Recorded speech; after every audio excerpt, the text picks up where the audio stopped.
Tracy with the Disability Channel on Bell Fibe. And my extraordinary guest today is crushing obstacles around the world with back chair. And we are so lucky to have the Canada-Mexico representative, Steve Agisnaga. Am I saying that It's right? a tongue twister. A tongue twister. A tongue twister. What's the origin of your name, Steve? I'm Spanish, from Uruguay in South America originally. Oh, wow, in Uruguay. I was born in Toronto, but my parents are from Uruguay in South America. From Uruguay. Wonderful, wonderful, wonderful. And we're so lucky that you do have some Spanish influence because of evac chair now going to Mexico too. I love that you're international.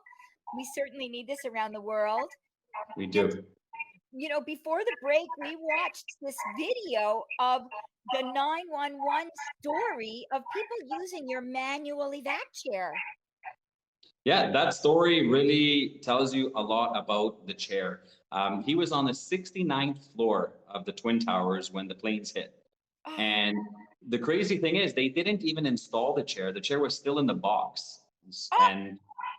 And the gentleman was in a wheelchair. Someone grabbed the chair out of the box, put him on our evac chair, and took him down 69 floors. And he's here to tell the story. A beautiful story. He got saved, but because the evac chairs were on every single floor of that building. If they weren't on that floor or in the building, how would he have come down in a wheelchair 69 floors? He wouldn't be here to tell the story. No, and I mean, the fact is, the other piece of the puzzle I know with accessibility and all adaptions is that people need to know. Like sometimes Correct. we have an area for people to relieve for their working dogs, or sometimes we have a borrow chair or an evac chair, or we have an accessible washroom. But if people don't know where they are, like all Correct. people, then the solution isn't available. We need to also educate. And so 100%. I think it's extraordinary that somebody knew that box existed and pulled it out to make it happen. It should be installed, but obviously they had just received it. The evac chairs are usually installed in a stairwell if there's enough room, or beside the elevator, because when there's an evacuation, everyone flocks to the elevators. When they know they're not working, then they head towards the stairs, right? Yes. Another thing with accessibility, as we talked about a long time ago, everyone thinks about getting in to a place, either a school, a senior home, a corporate office, whatever it is. But no one ever thinks about getting people out. Today, the protocol, or what people tend to do, is stay put. And that is extremely dangerous, too many variables. There can be an accident, a fire department could arrive late. When someone stays put, someone else has to stay with you. The first aid responders have to come look for you.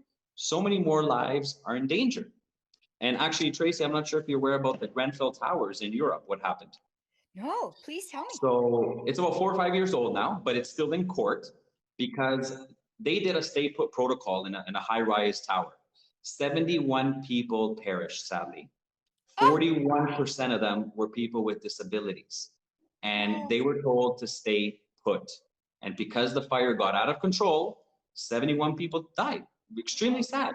And we hope we never hear a story like that again. In Canada, you know, I hope no tragedy ever occurs like that. And stay put is not taken to heart like that. Like, everybody has to get out. No one should be left behind. And everybody has to be treated equally. Everyone should be treated equally. You know, I tell this story called Nobody Left Behind. And every time you say it, it hits my heart, because that's what my mom's always told me. And she meant me in a schoolyard. And none of us ever imagined that that would be in a life or death situation. Correct. And I think people think, well, that's the rare and that's the one-off and that it doesn't matter. But I know for myself, my entire life, every year of my life, I'm always in a fire drill somewhere, my client, school, my place of business, my event, my hotel. And every time, protocol during the fire drill is that it's a fire drill, just stand by the elevator. And they tell me that every year, multiple times a year. But so what is your awareness around the legalities of that? So I'm not telling you to go sue them, but it did happen in New York, in a school in New York. It's public, it's online as well. I can share that link after. There was a fire drill at a school, and there was a girl in a wheelchair, and they told her to wait on the second floor because one, they didn't have a way to get her down, and it was only a drill. The parents found out, they sued the school for discrimination, and they won a $23 million lawsuit. And then guess what happened? By the order of the DOJ, our company got an order for one evacuation chair. They could have saved a lot of money, obviously, because of the lawsuit, and it was just a discrimination lawsuit. And imagine something happens to somebody. You know, that's the worst tragedy. But just having a drill and leaving someone behind, you're being discriminatory against them, right? Everybody should have a fair chance. And honestly, they should be practicing how to get somebody out in a wheelchair. Yes. And that's why we do drills, right? Highlight 100%. the performance gap. 100%. Not like, okay, here's a drill, you wait here because we don't know how to solve this. Exactly. Right? And Doesn't make because sense. of those 41 deaths. Yeah, it was incredible. Deaths. Yeah. So they are taking away that stay put protocol in Europe because of that. You know, if you think about something, that our firemen today, they're heroes. They truly are. And their job is to go put out the fire. If you leave people behind, you're making their job harder, right? They shouldn't be going in a building looking for people. They're there to solve the emergency at hand.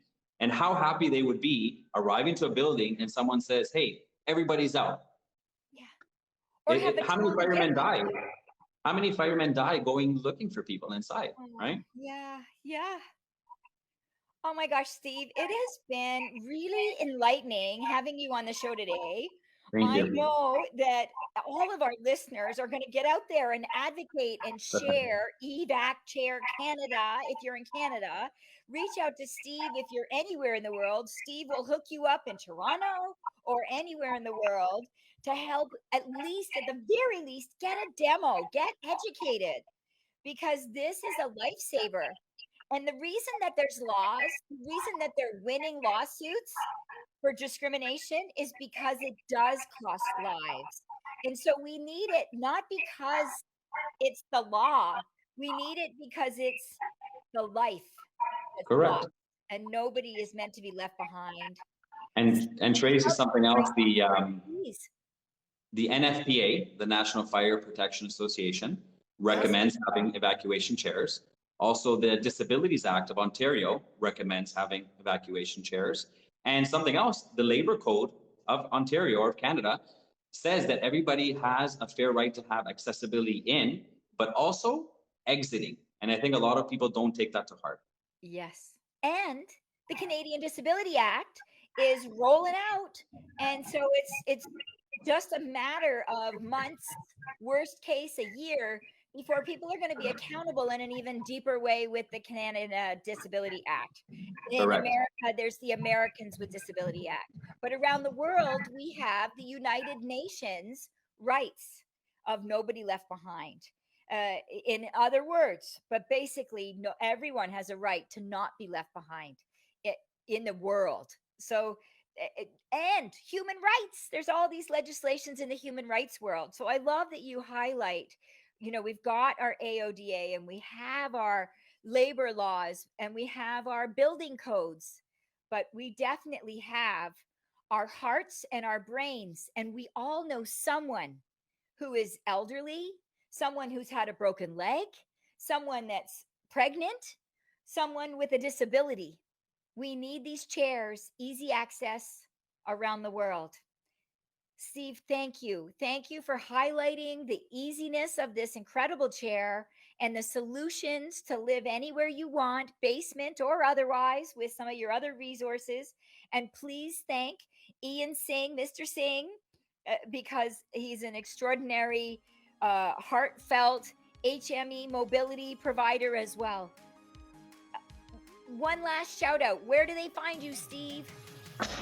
Well, you can come visit our site at evac-chair.ca, or you can reach me directly at 647-673-4390. And if you do a quick search on Google for evacuation chairs, you'll find us there as well. Thank you for joining us. Thank you, listeners, for absorbing this phenomenal content today.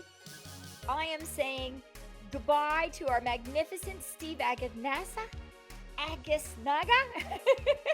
from Uruguay, evac chair. And I'm also saying goodbye from Tracy Schmidt, Unstoppable Tracy, on the Today Show Toronto, the Disability Channel, here on Bell Fibe. Thanks for watching. Thank you. Bye-bye.